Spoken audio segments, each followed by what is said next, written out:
Assalamualaikum warahmatullahi wabarakatuh. Selamat datang Mbak Dita dan juga para investor. Perkenalkan kami dari kelompok 6 yang terdiri dari Wildan, Adinda, Ashila, Januarista, dan juga Kezali. Pada kesempatan kali ini kami akan mempresentasikan perihal Geothermal Development Planning pada WKP Sembalut. Next. Berikut ini merupakan outline yang akan kami bahas. Next.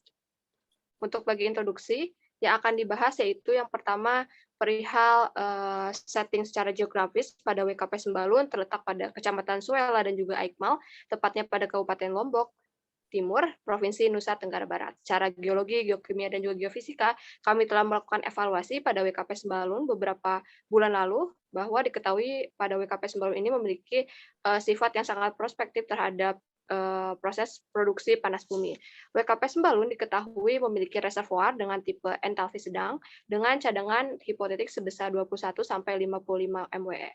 Pada penelitian sebelumnya kami telah melakukan pemodelan pada gambar 1.1. Selanjutnya untuk power plant. Yang pertama, untuk tipe power plant di WKP Sembalun, kami mempropos untuk menggunakan binary type, di mana temperatur dan entalpinya di sini tidak terlalu tinggi, yaitu WKP Sembalun memiliki entalpi dan temperatur yang berkisar antara 111 derajat Celcius hingga 260 derajat Celcius. Selain itu, sumber panas bumi dari WKP Sembalun juga menghasilkan mata air panas yang harus diubah menjadi uap, sehingga di sini kami membutuhkan prinsip heat exchanger. Jadi di sini kita tidak melakukan separasi antara water dan vapor karena temperatur dan entalpinya tidak terlalu tinggi sehingga sulit untuk dipisahkan. Tetapi di sini kita melakukan injeksi fluida dengan temperatur boiling yang rendah. Next. Yang kedua, untuk Sembalun Power Plant di site consideration ada 4. Yang pertama itu menentukan fasenya. Jadi berdasarkan karakteristik dari aspek 3G, di sini WKP Sembalun memiliki fase yang liquid dominated, di mana reliefnya tergolong kasar dan curam dengan ketinggian 550 hingga 2250 mdpl. Kemudian litologinya tersusun atas lava andesit, basaltik, dan piroklastik, dan memiliki manifestasi panas bumi berupa mata air hangat dan mata air panas yang bertipe sulfat, bikarbonat, dan klorida. Kemudian pertimbangan yang kedua untuk piping layout, di sini prospek panas bumi WKP Sembalun itu memiliki daya yang cukup tinggi, tetapi dia tersebar di 2 wilayah yang besar, yaitu Sebau dan Sembalun. Oleh karena itu, piping layout yang dipilih di sini adalah satellite separator station, di mana lingkaran hitam ini menunjukkan sumber produksi dan lingkaran putih menunjukkan sumber injeksi. Kemudian untuk CAC sendiri, dia berada di dekat manifestasi panas bumi, di mana umumnya berada di zona tinggian. Yang terakhir untuk steam receiver, dia berada di dekat powerhouse dan terletak pada daerah dengan topografi yang lebih landai. Hal ini bertujuan untuk meminimalisir adanya risiko bencana geologi. Next.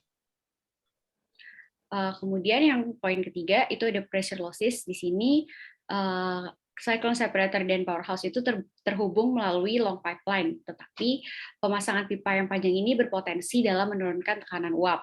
Yang kedua, adanya perubahan elevasi yang dilalui oleh jalur pipa ini juga berpengaruh dalam hilangnya tekanan. Kemudian poin yang keempat untuk energy conversion system, perlunya pemisahan fase sebelum uap masuk ke turbin ini penting dilakukan untuk mencegah timbulnya kerak yang timbul pada pipa ataupun pada komponen turbin. Kemudian di sini ada 2 desain separator. Yang pertama itu ada cyclone separator yang di gambar A, dan yang kedua ada cyclone moisture remover yang bertujuan untuk menghilangkan kelembapan di gambar B. Next. Untuk monitoring methods di WKP Sembalun sendiri, ada 3. Yang pertama dilakukan evaluasi pipeline untuk mengontrol pressure losses. Yang kedua, dilakukan pengontrolan untuk pemompaan dan menjaga takaran fluida untuk injeksi ulang. Dan yang ketiga, dilakukan pemantauan dan evaluasi secara berkala dan terjadwal untuk meminimalisir risiko geological hazard maupun munculnya masalah lingkungan yang mungkin timbul. Selanjutnya ada environmental assessments. Nah, jadi apa aja sih aspek yang perlu kita perhatikan? Yaitu yang pertama akan berdampak terhadap fisik, kimia, ekosistem, serta sosioekonomi. Nah, jadi mengapa kita perlu memperhatikan aspek-aspek ini? Dikarenakan kita perlu memperhatikan kondisi sebelum dan sesudah eksploitasi fluida, karena biasanya lingkungan akan terdampak. Nah, jadi dengan kita mengetahui aspek-aspek ini, kita dapat membuat plan mitigasi yang paling tepat untuk meminimalisir dampak. Nah, jadi di mana sih ini kita harus memonitornya di lokasi ini skalanya sebenarnya sebagian besar masih skala lokal, namun untuk yang polusi udara ini akan bisa berdampak hingga global. Kemudian kapan kita harus memonitor aspek-aspek ini?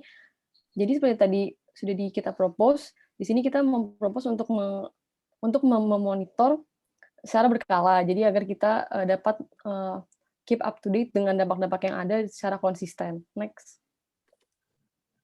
Nah, dampak yang utama sebenarnya adalah polusi air, udara, serta vegetasi. Nah, jadi di sini mitigasi plan dari kita adalah polusi air ini kan biasanya berasal dari cooling fluid ya. Nah, cooling fluid ini kan akan menjadi limbah. Jadi limbah ini kita propose untuk diolah terlebih dahulu sebelum dibuang ke water bodies.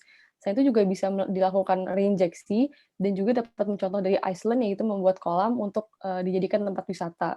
Kemudian untuk polusi udara, nanti kan steam atau gas itu kan akan ikut keluar ya bersama dengan manifestasi panas bumi.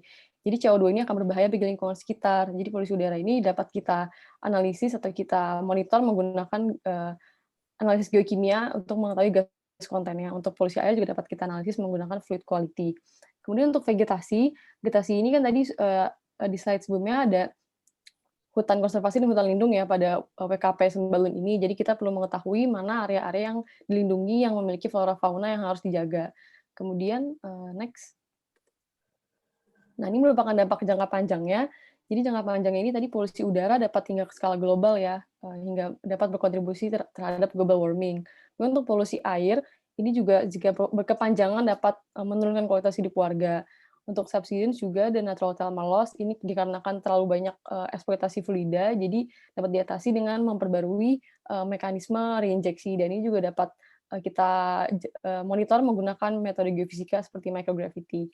Kemudian rusaknya vegetasi ini juga jangka panjangnya tadi ya dapat mengancam kepunahan flora fauna. Jadi kita harus lebih mempelajari lagi dan pada studi literaturnya mengetahui mana area-area yang harus dijaga. Nah, sebenarnya hal-hal di atas ini setelah diatur dalam AMDAL secara lengkap dan dilakukan biasanya sebelum eksploitasi ya, berarti pada saat tahap eksplorasi. Selanjutnya merupakan regulasi. Diawali dengan regulasi pembangunan. Untuk tahap pertama adalah penyiapan dan evaluasi WKP yang dilakukan oleh dua pihak, yaitu pemerintah, di mana melakukan SP, yaitu survei pendahuluan, dan juga SPE merupakan survei pendahuluan eksplorasi. Kemudian juga dilakukan oleh badan usaha, yaitu PSP dan PSPE. PSP sendiri merupakan perizinan survei pendahuluan dan juga PSPE perizinan survei pendahuluan eksplorasi. Apabila kedua pihak sudah melakukan perizinan ini, maka akan menghasilkan IPB, yaitu izin panas bumi, dan kemudian dilanjutkan dengan tahapan pengusahaan panas bumi yang terdiri dari eksplorasi, eksploitasi, dan pemanfaatan. Untuk eksplorasi sendiri merupakan proses pengeboran uji sumur yang memiliki tujuan untuk mengetahui geologi dari WKP sendiri, dan kemudian juga dilanjutkan dengan eksploitasi, di mana merupakan proses pembangunan penunjang untuk pemanfaatan pada WKP. Setelah eksplorasi dan eksploitasi, maka akan dihasilkan studi kelayakan, yaitu feasibility study, yang menjadi acuan dalam tahap pemanfaatan, di mana tahap ini merupakan kegiatan komersil untuk mengubah energi panas menjadi listrik. Berikut adalah regulasi yang harus dipatuhi, dan berikut adalah beberapa acuan yang harus diikuti untuk pembangunan WKP, yaitu ada Undang-Undang 21 tahun 2014, kemudian Peraturan Pemerintah Nomor 7 tahun 2017, kemudian Peraturan Menteri SDM Nomor 36 dan 37 tahun 2017, dilanjutkan dengan Peraturan Menteri SDM Nomor 33 tahun 2018. Selanjutnya merupakan regulasi yang dapat menghambat pembangunan. Yang pertama ada perubahan wilayah kerja panas bumi. Ini salah satunya dilakukan apabila terdapat data baru di wilayah kerja. Kemudian adalah pembatalan wilayah kerja panas bumi. Ini akan dilakukan apabila penambahan data pada area prospek panas bumi di sekitar wilayah kerja, atau wilayah kerja panas bumi belum layak untuk pengusahaan panas bumi berdasarkan pertimbangan teknis, ekonomis, dan sosial. Kemudian ada penggabungan wilayah kerja panas bumi, yaitu penggabungan 2 atau lebih WKP yang belum ada pemegang IPB. Kemudian juga ada pengembalian wilayah kerja panas bumi. Jadi pengembalian WKP ini ada 2 jenis, yaitu pengembalian seluruh WKP dan juga pengembalian sebagian WKP. Nah, pembagian seluruh WKP ini dilakukan apabila pemegang IPB tidak memiliki cadangan panas untuk kegiatan komersil. Dan juga salah satunya apabila IPB sudah berakhir. Kemudian pengembalian sebagian WKP dilakukan dengan 2 tahap, yaitu pada akhir kegiatan eksplorasi dan juga 7 tahun setelah PLTP beroperasi secara komersil. Selanjutnya, berikut adalah lanjutan regulasi yang dapat pembangunan di WKP Sembalun. Jadi area WKP Sembalun didominasi oleh hutan dan juga memiliki jarak yang dekat dengan Taman Nasional Rinjani. Kemudian area WKP Sembalun juga terdapat di area pertanian warga yang dapat menimbulkan masalah pada perizinan secara sosial. Berikutnya memasuki project and financial planning. Setelah melalui tadi regulasi-regulasi dan lolos, maka pembangunan WKP Sembalun dimulai. WKP Sembalun memiliki besaran sekitar 55 MW dengan tahapan eksplorasi, eksploitasi, dan pembangunan yang sesuai dengan SNI tahun 1998. Berikut adalah kegiatan-kegiatan dari COPEX dan APEX. CAPEX sendiri adalah pembangunan yang memiliki berharga sekitar 3,25 juta dolar. OPEX adalah operation dan maintenance sekitar 60 ribu dolar, dan total dari pembangunan WKP Sembalun adalah 3,3 juta dolar. Setelah dalam proses pembangunan akan ada timeline sekitar 7 tahun, dan setiap tahunnya akan ada 4 kuartal. Pembangunan ini akan menurunkan risiko yang ada dan menaikkan harga dan juga progres dari selesainya pembangunan WKP. Dan bila mana kita melihat break-even point analysis dari WKP Sembalun adalah sekitar 12 tahun, artinya modal akan kembali setelah 12 tahun. Fixed cost atau OPEX akan tetap sekitar 60 ribu dolar per tahun, dan keuntungan profit akan bergantung dari variable cost dari Republik Indonesia yang menetapkan harga listrik. Bila mana kita melihat harga listrik di daerah Indonesia ini sangat berbeda dan sangat bervariatif. Pada daerah kita di Nusa Tenggara Barat itu sekitar 14,35 sen per kWh, dan PLN membeli sekitar 85% dari seluruh BPP. Artinya bila kita menghitung keuntungan dari WKP Sembalun, maka WKP Sembalun itu dihitung menggunakan LCOE yang berkisar 1,69 USD per kWh yang dilaksanakan selama 30 tahun. Artinya selama 12 tahun pembalikan modal dan 18 tahun itu pengambilan untung dikalikan dengan 1,69 USD per kWh. Selanjutnya merupakan integrasi dari setiap analisis. Next. Kami melakukan analisis pada power plant, environment regulation, dan juga economic.